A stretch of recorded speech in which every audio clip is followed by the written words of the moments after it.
C'est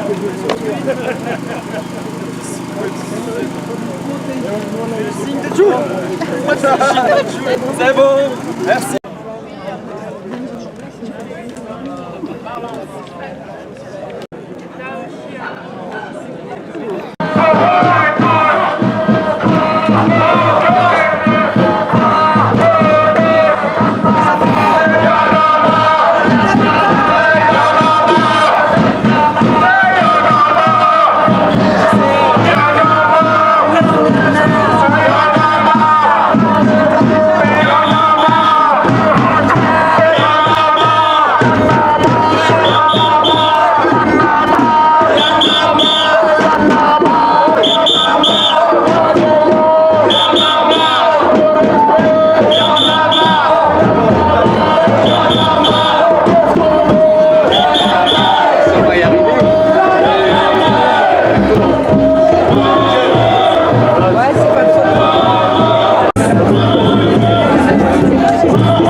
On est bien d'accord?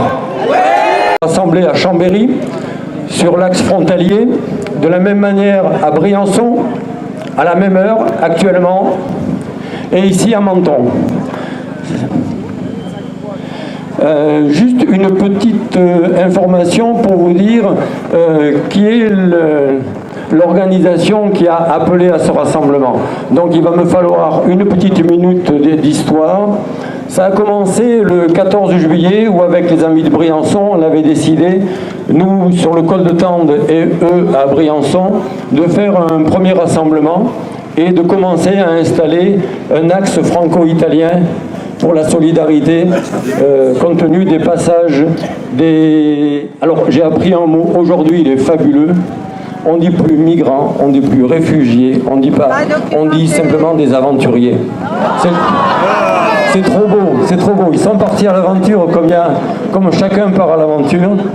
Voilà, donc peut-être qu'aujourd'hui on va employer le mot aventurier, c'est une bonne chose. Donc je reviens, le 14 juillet, une petite poignée de gens se retrouvent sur le col de Tende et décident de créer dans les semaines ou mois à venir, dès la rentrée, un collectif avec toutes les personnes, avec toutes les associations, avec tous les syndicats et tous les partis politiques qui voudront bien le rejoindre. C'est un petit peu cet appel-là qui a été lancé et qui nous permet aujourd'hui, avec le collectif 06, de Solidarité Migrants, qui, avec le collectif Tous Migrants 04-05 et le collectif Tous Migrants 73, manifeste le long de cette frontière. On va tout de suite commencer, et alors là ça va se passer en bas, je suis désolé, parce que c'est les filles qui vont prendre la parole. Partout où cela sera possible, portons nos revendications légitimes. Ne nous laissons pas imposer une déréglementation libérale. Les peuples sont devant l'impérieuse nécessité d'assurer par et pour eux-mêmes la prise en main de leur destin. Avec une vision fraternelle, Construisons chacune à notre niveau, mais aussi ensemble, du local au planétaire, une société capable d'assurer la paix et une juste place à l'humain. Cette société sera démocratique, respectueuse des droits fondamentaux et du patrimoine commun planétaire. Bravo. Solidarité avec les réfugiés. Solidarité avec les réfugiés. Solidarité. Parce que cette frontière est devenue un des symboles de l'inhumanité des politiques migratoires de l'État français, de l'Union européenne et du développement de l'État policier. Parce qu'aux morts dues à la fermeture des frontières s'ajoute la multiplication des mesures d'enfermement et d'expulsion, des milliers de migrants et de migrantes à la rue, y compris des enfants et des jeunes isolés, le harcèlement policier et la chasse aux sans-papiers. Parce que le gouvernement français, au travers de l'inscription des mesures d'urgence dans le droit commun, contredit encore plus le droit d'asile et que ce même gouvernement prépare une nouvelle loi durcissant encore sa politique migratoire dans un sens liberticide. Parce que cette région est devenue le symbole des solidarités qui existent sur le territoire avec les migrants et les migrantes, et qu'elle est aussi devenue, après Calais, le symbole de la répression contre ce mouvement et les personnes solidaires. Pour dire ça suffit, pour mettre fin à l'acharnement contre les migrants et les migrantes, et aux discours et aux politiques racistes et sécuritaires qui gangrènent toute notre société. Nous manifestons pour l'accueil des migrants et des migrantes, la liberté de circulation et de résidence, article 13 de la Déclaration universelle des droits de l'homme et du citoyen, la régularisation des sans-papiers, l'abrogation des accords de Dublin, la solidarité et l'égalité des droits pour toutes et pour tous, l'abrogation de tout délit de solidarité et l'abandon de toutes les poursuites contre les personnes solidaires. Bravo. Merci. Nous sommes à Garavan, où on peut penser qu'on est retourné aux heures les plus sombres. C'est là que des jeunes migrants, en prenant le train, sont descendus d'un train et renvoyés à la frontière italienne et retour à la case départ.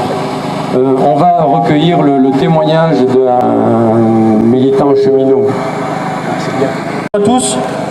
Je m'adresse aujourd'hui au nom de la CGT Cheminot et j'aimerais adresser des remerciements solennels aux citoyens qui sont venus aujourd'hui, aux politiques, aux associations et à bon nombre d'usagers qui redonnent un semblant de dignité à cette gare trop longtemps bafouée par les forces de l'ordre, le gouvernement et les politiques actuelles. On a pour les migrants établi pas mal de choses, des courriers adressés au président de la SNCF, à la préfecture, au président de la République. On envisage désormais un courrier à l'ONU. Et j'aimerais vous lire, au nom des cheminots, de la CGT Cheminot, le dernier courrier qui a été envoyé à notre président, Guillaume Pépi. Merci. Monsieur le Président, la Fédération CGT des cheminots vous a interpellé par courrier le 19 juin 2015 sur la situation plus que critique des réfugiés dans les Alpes-Maritimes. Une délégation du secteur fédéral CGT des cheminots PACA s'est rendue le 13 septembre dernier sur les lieux pour constater des dires et témoignages des cheminots qui sont de plus en plus outrés par ce qu'ils voient et ce qu'ils vivent. En effet, la découverte d'un 4e réfugié retrouvé mort par électrocution dans une armoire électrique d'une rame TER depuis le début de l'année a provoqué une grande indignation. Les cheminots sont choqués psychologiquement lorsqu'ils sont confrontés à de telles découvertes macabres.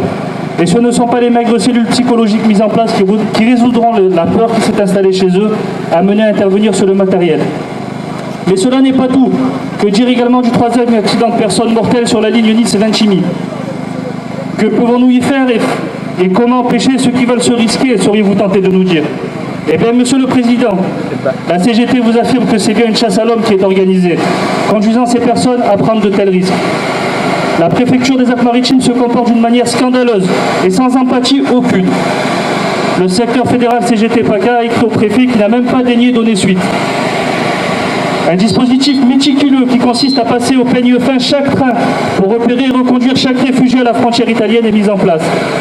Une étape supplémentaire fut franchie en août dernier lorsque la police, dans son élan de zèle, appréhenda 70 à 80 personnes et réquisitionna sans autre forme qu'une demande verbale le hall de la gare de Montant-Garavan. Cela a prouvé, si besoin, que nous sommes capables, malgré notre passé et les leçons que nous en avons tirées, de marquer honteusement à nouveau cette histoire. De plus, la grande majorité de ceux qui subissent ces actes sont des jeunes gens, pour la plupart mineurs. Inutile de vous rappeler ce qu'est devenu la gare de Menton-Garavan, un parc à migrants.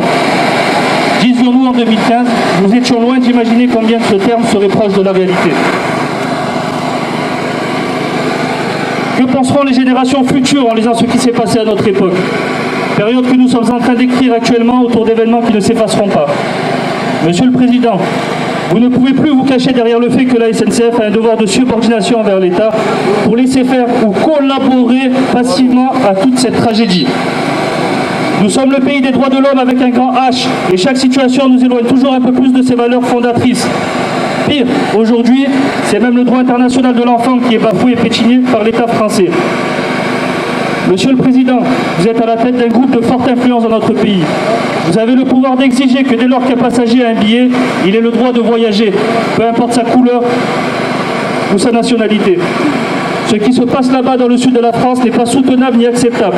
La Fédération CGT Cheminots vous demande d'agir pour mettre fin à cette chasse à l'homme dans nos trains et dans nos gares. Ce que la CGT a vu sur le terrain n'est pas humainement compréhensible. Les cheminots rencontrés sont agacés d'être considérés comme des chasseurs de migrants alors qu'ils se contentent de faire leur travail. Cependant, le fait que vos services obtempèrent passivement aux exigences préfectorales jette l'opprobre sur tous les cheminots. Les similitudes entre ces agissements et ceux d'une époque noire de notre histoire nous consternent et créent de la colère. Nous sommes pour la plupart des héritiers de la résistance. Nous avons le devoir, à minima, de dénoncer publiquement l'injustice qui frappe les victimes de la guerre, de la famine et du réchauffement climatique. Merci. Bravo. Bravo. Bravo. Ouvrez les frontières. Et qu'est-ce qu'on veut? Des papiers. Pour qui? Pour tous. Et qu'est-ce qu'on veut? Des papiers. Pour qui? Pour tous. Et qu'est-ce qu'on veut? Des papiers. Pour qui? Pour tous. Et qu'est-ce qu'on veut? Des papiers. Pour qui? Pour tous. Et qu'est-ce qu'on veut? Des papiers. Pour qui? Pour tous. Et qu'est-ce qu'on veut? Des papiers. Pour tous. Pour qui?